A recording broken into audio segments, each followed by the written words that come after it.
Pinasinayaan ni Pangulong Ferdinand Marcos Jr. ang Ibato-Iraan Small Reservoir Irrigation Project sa Aborlan, Palawan na inaasahang magbibigay ng tuloy-tuloy na supply ng tubig sa mga sakahan doon sa buong taon.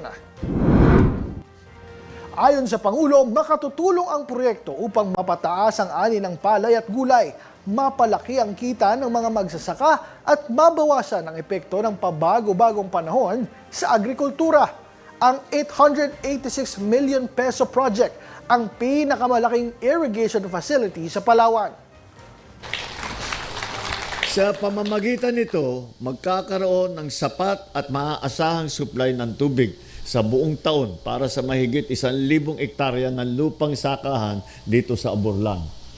Nasa mahigit 420 farmer beneficiary ang direktang makikinabang sa proyektong ito. Andito yung ating mga namumuno ng mga association at saka mga cooperative. At kayo ang mag-aalaga dito at kayo ang magpapatakbo para mabigyan natin ang ating mga magsasaka ng sapat na tubig kahit na hindi pa dumadating ang ulan.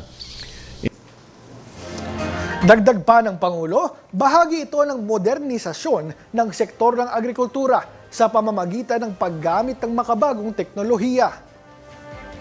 Dito sa Palawan, magpapatayo tayo ng mga solar power pumps na gumagamit ng AI at yung tinatawag na artificial intelligence, AI satellite assisted monitoring at fertigation system. Ito po ang mga sistema na tinitignan po ng satellite na lumilipad sa taas at kinukunan at sinasabi sa atin kung saan kung titignan, kinukunan yung sakahan. Sasabihin, sa isang lote, sa isang area, mapapakita dito tuyo, dito kailangan dagdagan ng fertilizer, dito kailangan bawasan ng fertilizer.